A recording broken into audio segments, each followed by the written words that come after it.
Raising our kids to be trilingual has been hard, really hard, much harder than we expected. But after watching this video, I hope your journey will not be quite as hard. I am Kar-Yi Mek, a UK-based mum who is actively raising two trilingual kids. I have a degree in art history from Cambridge University, and I am also a qualified professional translator and language tutor.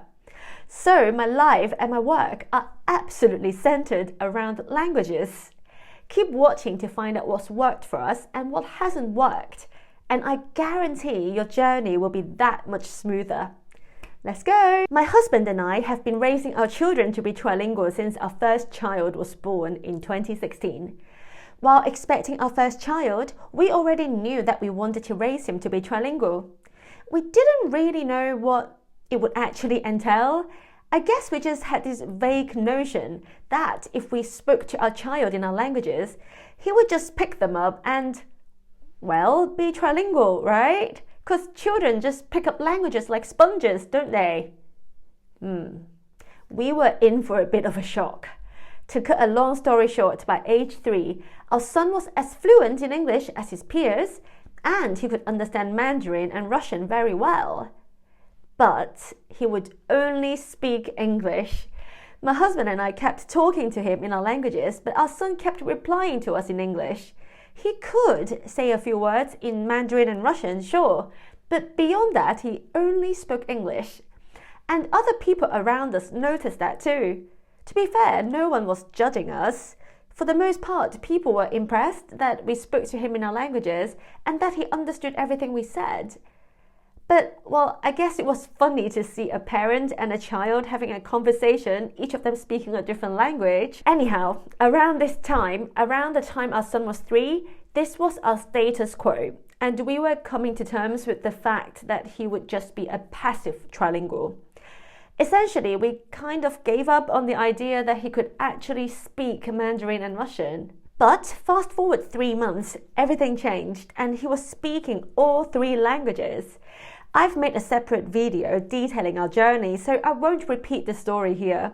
Instead, I want to share with you what's worked and what hasn't worked, so you can avoid the mistakes we made and maximize your chance of success from day 1. So, let's start with what didn't work. Where we live in the UK, around the Watford area, there are lots of families who recently immigrated from other parts of the world. I spend lots of time observing these families. Well, that's kind of my job, right? One thing that jumps out at me is this. There's one particular factor that divides those families where the children are bilingual and those where the kids only speak English. Can you guess what it is? Broadly speaking, these migrant families can be divided into 3 categories. In the first category, the parents simply talk to their kids in English, even if their own English isn't necessarily the best. As a result, their child only speaks English. Fair enough, that's kind of to be expected. In the second category, the parent would talk to their child only in their native language, or at least they seem to be doing that whenever I'm nosily observing them. And these children are highly likely to be bilingual. And there's a third category.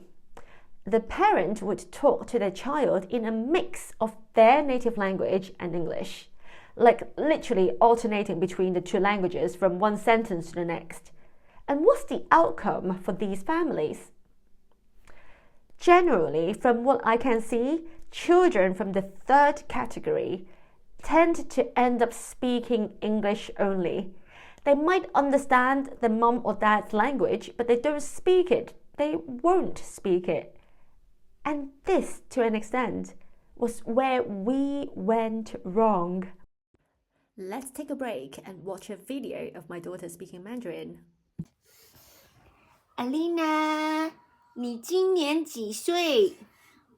我今年6岁。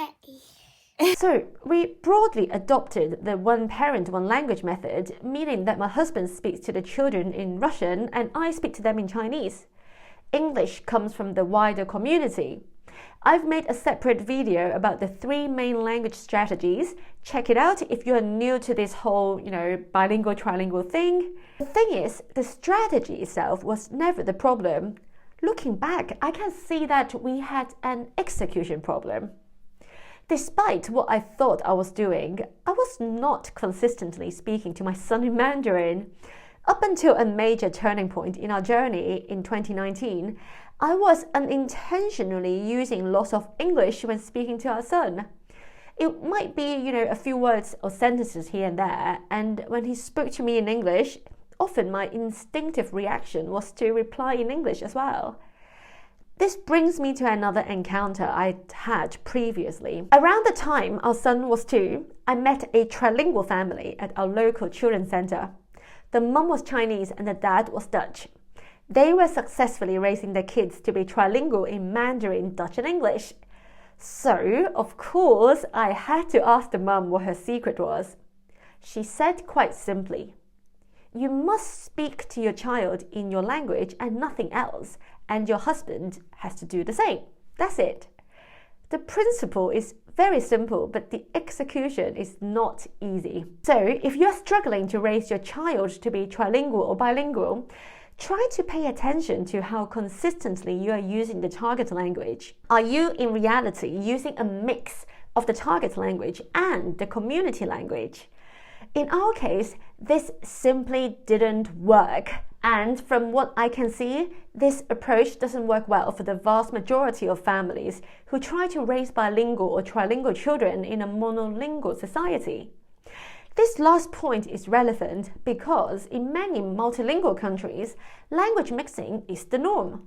My husband told me that in Moldova, for example, he was amazed to see how the local people switched seamlessly between Russian, Moldovan, and a local dialect in the same conversation, from sentence to sentence or even within one sentence, and no one was in the least bit confused.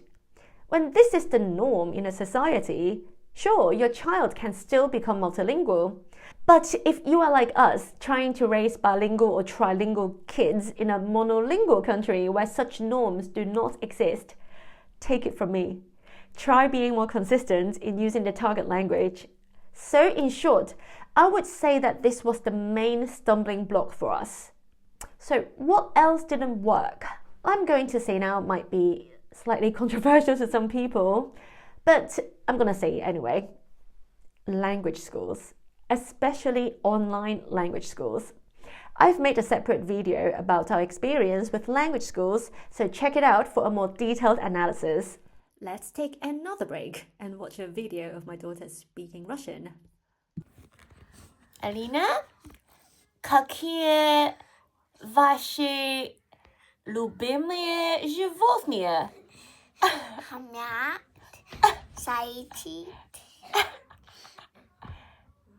Это все?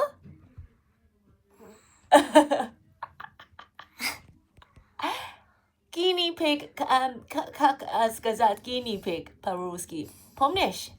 настоящая свинка. In this video, I'll briefly sum up why it didn't work for us. Around age 3, our son went to a Chinese school every Saturday for several months before it shut down due to COVID. We wanted to give it a go because, well, that's what everyone does, right? At the time, we lived in a very cosmopolitan and affluent part of London. It was almost expected that people in our situation must send their child to a weekend language school.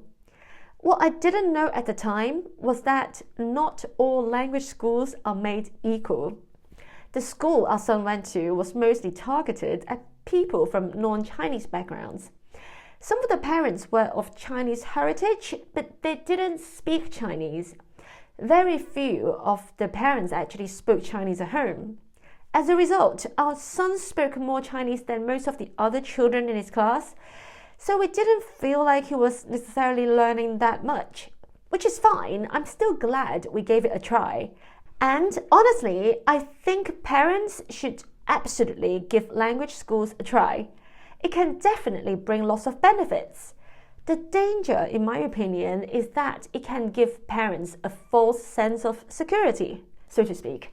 thinking that, okay, I'm spending, X amount of money on weekend classes for my child, that's my job done. Obviously, not every parent thinks like that, but some do. Okay, so that's our experience with a face-to-face Chinese language school. About 2 years ago, we also tried an online Chinese language school. Was that any better? Again, some people might find what I'm going to say controversial, but I must say I wasn't very impressed. And the whole experience actually convinced me that I do not want a screen-based education for my children. I hope I don't get too many dislikes by stating this controversial opinion. But for us, online language lessons just weren't very effective. Our children, they got really distracted by all the buttons on the screen. All they wanted to do was, press this and that button to make a sound go off or something like that. Again, it wasn't completely negative. They did get exposure to a native Mandarin teacher and they did learn new things. But the pace was very slow and I really didn't like the digital stimulation aspect of the whole experience. So in summary, online language schools didn't work for us. So what actually worked? Let's find out. I mentioned very briefly that we had a major turning point back in 2019. For the full story, watch my last video where I go into a lot more detail and explain exactly what happened and what we did. But essentially, what worked for us boils down to this: sticking to one parent, one language and being very, very consistent. One big caveat: one parent, one language does not work for everyone. I've seen a video on YouTube where an American mom talks about her experience raising her kids to be bilingual in English and Croatian. She talks about how one parent, one language didn't work for them, and they switched to something called the 4 walls method. I think it's basically the same thing as the minority language at home strategy. This mom and her husband live in Croatia. Instead of using one parent, one language, they switched to using English exclusively at home. And boom, their kids became actively bilingual. They found something that really worked for them, which is amazing. But for our family, we have to juggle 3 languages, right? So that wouldn't necessarily work for us. So for us and for lots of trilingual families, one parent, one language is still maybe the best option. Like I said earlier, we just optimized our execution. In practical terms, this meant I stopped incorporating English into my sentences when speaking to my son. It was Chinese only at all times, as much as possible. Another crucial element was that we enforced the need for him to speak our languages. If he replied in English, we made him repeat the sentence in Russian or Chinese. I don't want to repeat myself too much here, as I have discussed this technique quite a lot in my other videos. But leveling up our consistency and actually creating the need for our son to communicate with us in our languages was, in a nutshell, what worked for us. I mentioned earlier that language schools did not really work for us. Does it mean we've given up on teaching our kids to read and write Chinese? No, far from it. We just do it ourselves. We've been maintaining a reading and writing routine for years. I promise I'll make a separate video explaining every detail of our routine. But in a nutshell, each of our children practices reading and writing in Chinese for half an hour a day and in Russian for half an hour a day. And we do this on most days. I've tried many different books, but finally settled on a series of graded readers featuring Disney stories. We've worked our way up to level 5, which according to the publisher is equivalent to preschool level in China. But hey, I'm still super proud of the kids. Yep, that's quite a lot of work on a daily basis, I know. Again, I'm absolutely not saying that all parents should do this. Reading and writing may not even matter that much to some parents who just want to focus on listening and speaking, and that's totally fine. But for us, my husband and I really think that juggling 3 writing systems that are, so different from one another is just so beneficial for our children's brain. And for us, we find that consistency is once again the key when it comes to reading and writing. When we go on holiday and skip our reading and writing routine for, a week, we really feel that it takes a while to get back into it, which is fine, of course, we all need a break, but we always jump right back into it to keep the momentum going. So yeah, when it comes to reading and writing, what works for us is just practicing with age-appropriate storybooks and having a solid daily routine. Okay, this video is already getting a bit too long, so I'll wrap things up. Thank you so much for watching. I really hope you got some value from the lessons we've learned along the way, and that these insights will make your bilingual or multilingual journey a bit easier. Thank you for watching, everyone. Please like and subscribe, and I look forward to seeing you in my next video. Also, share in the comments below what's worked for you and what didn't work. Bye bye, 再见，拜拜。 Alina, what are your favorite animals? Hamsters, Is that it? bunnies, gerbils, guinea pigs, 你喜欢做什么？看书，还有吗？玩游戏。